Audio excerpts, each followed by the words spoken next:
Assalamualaikum warahmatullahi wabarakatuh. Selamat datang di program pembelajaran program studi keperawatan kampus Pangandaran Universitas Padjadjaran. Saya Ati Surya, dosen Fakultas Keperawatan Universitas Padjadjaran. Dalam video ini akan menjelaskan mengenai mata kuliah keperawatan dasar dengan topik Sistem Pelayanan Keperawatan sebagai bagian daripada Sistem Pelayanan Kesehatan. Sistem pelayanan adalah prosedur, tata cara memberikan pelayanan kepada pelanggan dengan melibatkan seluruh fasilitas fisik yang dimiliki dan sistem pelayanan yang harus konsisten dirancang dengan sederhana agar tidak membingungkan pelanggan. Di Indonesia, pelayanan kesehatan dikelompokkan menjadi pelayanan kesehatan primer, rujukan, tradisional, dan komplementer. Pelayanan kesehatan diberikan secara profesional oleh tenaga kesehatan, tenaga pendukung kesehatan. Sistem kesehatan mempunyai 4 fungsi utama, yaitu regulator, direpresentasikan dalam bentuk subsistem-subsistem. Sistem pelayanan kesehatan merupakan sistem, terutama organisasi yang didirikan untuk memenuhi kebutuhan kesehatan, populasi sasaran, dan menurut Organisasi Kesehatan Dunia atau WHO, sistem pelayanan kesehatan dapat berfungsi dengan baik jika memiliki mekanisme pembiayaan, tenaga yang terlatih dengan baik, dibayar secara memadai, informasi yang diandalkan yang menjadi dasar pengambilan keputusan dan kebijakan. Fasilitas kesehatan terpelihara dengan baik.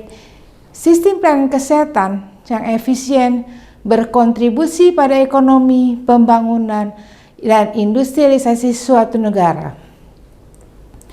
Menurut WHO tahun 1995, pelayanan kesehatan diselenggarakan sendiri secara bersama-sama organisasi untuk memelihara, meningkatkan, mencegah, menyembuhkan penyakit dalam bentuk pelayanan preventif, promotif, sasarannya adalah masyarakat.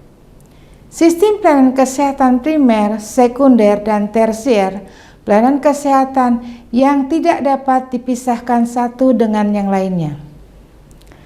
Menurut teori H.L. Bloom yang menyebutkan bahwa derajat kesehatan ditentukan oleh faktor pelayanan kesehatan dan faktor genetika atau keturunan, lingkungan yang tidak terawat dan kotor beresiko menimbulkan berbagai penyakit seperti demam berdarah, diare, gata-gata.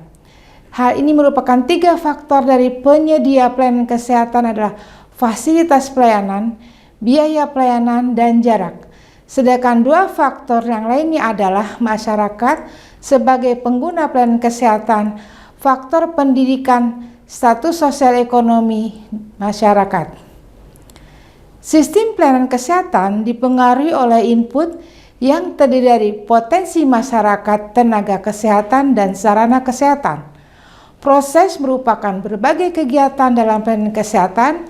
Output merupakan pelayanan kesehatan yang berkualitas, efektif, efisien, dan dampak merupakan masyarakat yang sehat, pasien, perawat, dokter farmasi, dan ahli gizi, tim kesehatan yang merupakan suatu tim dalam pelayanan sistem pelayanan kesehatan yang saling ketergantungan satu dengan yang lainnya. Tingkat pelayanan kesehatan terdiri pada health promotion atau tingkat pertama, yaitu memberikan pelayanan kesehatan bertujuan untuk meningkatkan status kesehatan masyarakat. Specific protection merupakan hal bertujuan untuk melindungi masyarakat dari bahaya yang menyebabkan penurunan status kesehatan, misalnya perlindungan terhadap penyakit tertentu, ancaman terhadap kesehatan, pemberian imunisasi BCG, DPT, hepatitis, campak, dan lain-lain.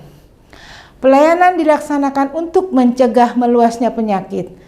Pelayanan disability atau keterbatasan atau limitation adalah mencegah kecacatan agar masyarakat tidak mengalami dampak kecacatannya.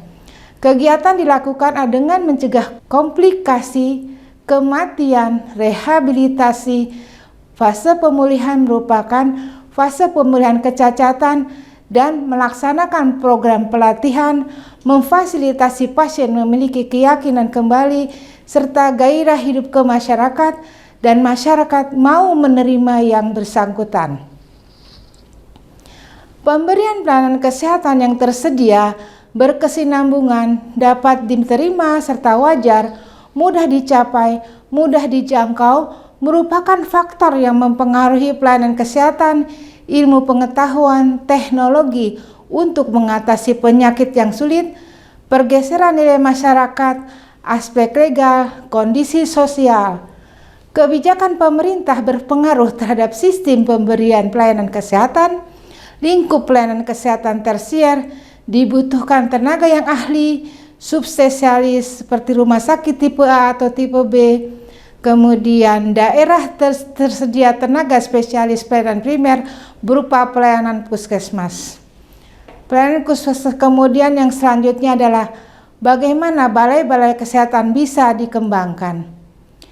Adapun isu di dalam pelayanan kesehatan diantaranya terdiri daripada banyaknya hal atau kendala yang menyebabkan pelayanan kesehatan di Indonesia menjadi terhambat. Yang pertama adalah koneksivitas, kejelasan regulasi, bonus demografi, negara kepulauan, serta pelayanan rendah dan teknologi yang tidak dimanfaatkan dengan baik.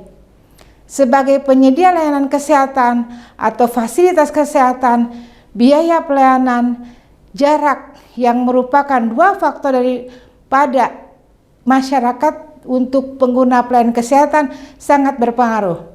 Faktor pendidikan, status sosial ekonomi masyarakat, dan dengan diterapkannya Undang-Undang Nomor 17 Tahun 2023 merupakan hal yang menjadi isu nasional kita dalam pelayanan kesehatan.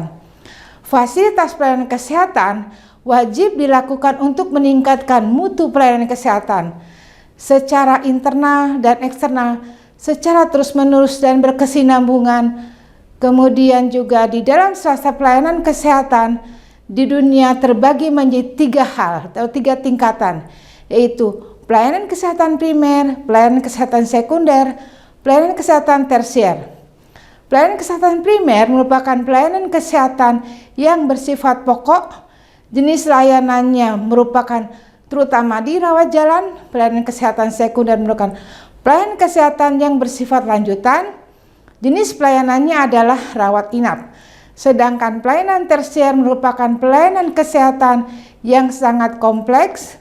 Pelaksana dan jenis pelayanan kesehatannya adalah dari tenaga kesehatan yang sudah mendalami bidang subspesialistik. Kesimpulan daripada pertemuan kali ini adalah sistem kesehatan nasional terdiri dari 6 subsistem, yaitu adalah upaya kesehatan, pembiayaan kesehatan, sumber daya manusia kesehatan, obat dan perbekalan kesehatan, pemberdayaan masyarakat, manajemen kesehatan, pelayanan keperawatan. Sebagai subsistem daripada pelayanan kesehatan merupakan bagian integral daripada pelayanan kesehatan sebagai keseluruhan. Proporsi tenaga keperawatan atau perawat dan bidan merupakan proporsi tenaga yang terbesar, diantaranya 46%.